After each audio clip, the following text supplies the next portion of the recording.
Nagbabalik na nga po tayo sa ating katuwang Hunter x Hunter at sa palapit na pagtatapos ng kanilang laban. Magpapatuloy na nga tayo dito.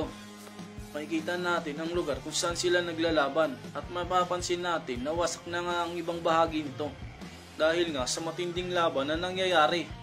Kung maalala natin ay dito bumaon si Don Flix gawa ng pag-atake ni Jing. Hanggang ngayon ay hindi pa nga rin ito nakakabangon si Don Flix. Sa kabilang bahagi ay makikita rin natin dito si Sig na wala pa ring malay dahil nga nakipaglaban din siya kay Don Flix. Ngunit nabigo nga rin ito. Si Kite naman ay nakangiti nga ito at natutuwa dahil sa ipinakita nga ni Jing. Dahil doon ay naniwala siya na kayang-kaya nga manalo ni Jing kay Don Flix. Si Zeno naman at si Hisoka ay nakatayo at nanonood pa rin ito.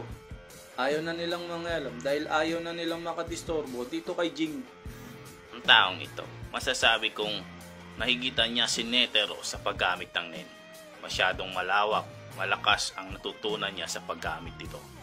Netero, kung nabubuhay ka, tiyak na matutuwa ka sa batang ito. Malakas siya at matalino, hindi lang sa pakikipaglaban, kundi sa pagkabisa ng kapangyarihang Nen. Banggit nga at papuri nito ni Zeno kay Jing. Balik nga tayo dito kay Jing at